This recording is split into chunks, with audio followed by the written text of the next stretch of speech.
Hey everybody, it's Knowledge Influx here. Today we're looking into some wacky phobias you never knew existed.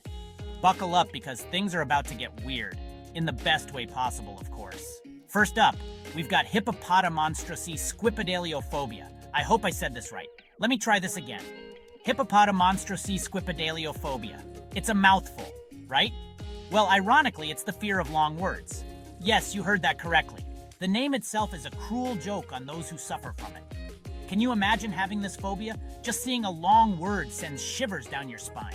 You'd be living in a constant state of terror, afraid to even read the dictionary.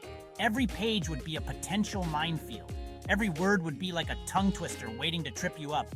Simple tasks like reading a book or even a menu could become daunting challenges. Next up is a phobia I bet a lot of us can relate to. Nomophobia, the fear of being without your phone. Come on, admit it. You panicked a little just reading that, didn't you? We're practically glued to these things. Imagine leaving your phone at home and going out into the world. No Google Maps, no TikTok, no selfies. The horror. 3. Arachibutyrophobia, the fear of peanut butter sticking to the roof of your mouth.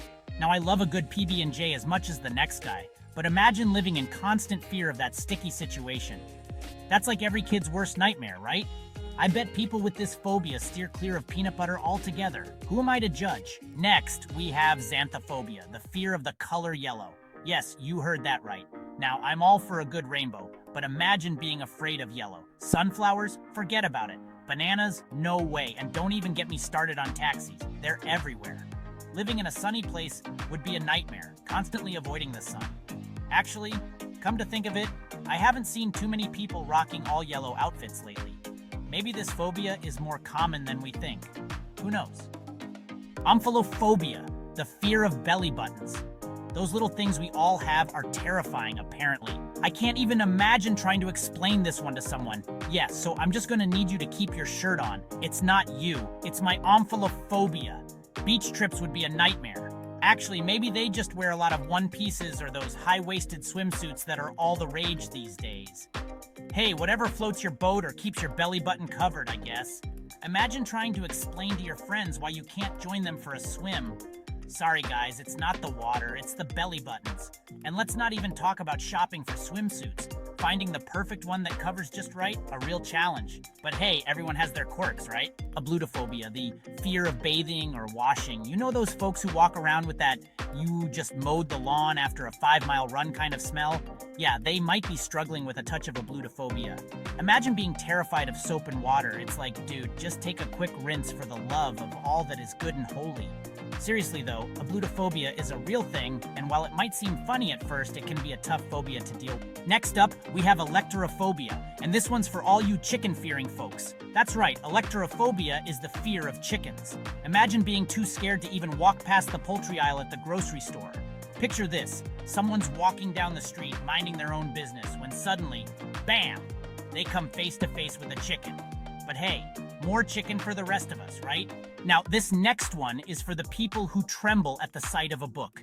Can you guess the name? That's right, Bibliophobia, the fear of books. Imagine walking into a library and feeling a wave of terror wash over you. I bet they wouldn't even dare step foot in a bookstore.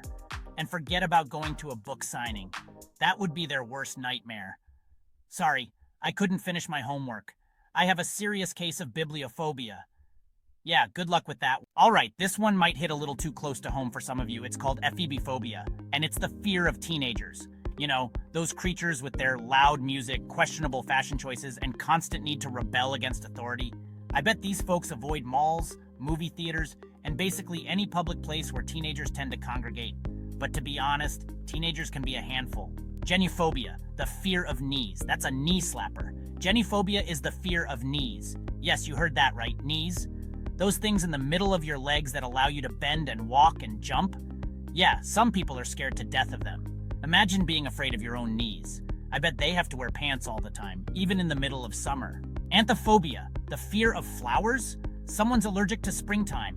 They wouldn't dare step foot in a florist shop and forget about going to a botanical garden. That would never happen. Honey, I'm so sorry I can't accept your flowers. I have a serious case of anthophobia. Linonophobia, the fear of string. That's a tangled web of fear. Last but not least, we've got Linonophobia, the fear of string. You know that stuff we use to tie our shoes, wrap presents, and fly kites? Yeah, some people are absolutely terrified of it. Imagine being afraid of string. I bet they have a hard time opening packages and wrapping gifts. Can you imagine a world without string? Don't forget to hit that like button if you enjoyed the video so far, and subscribe to Knowledge Influx for more awesome content. But wait, there's more. We can't end without talking about one of the most common yet intriguing fears out there. Nyctophobia, the fear of the dark. People with nyctophobia are always scared about what's hiding in the dark. It's not just for kids, folks. Even some adults can't handle the thought of what's lurking in the dark. Is it a monster, a ghost, or just your cat knocking things over? Nyctophobia can be a real nightmare, but let's be honest, who hasn't been spooked by a shadow at least once? So next time you find yourself reaching for that flashlight, just remember you're definitely not alone. Thanks for watching and see you in our next video. Until then, stay curious.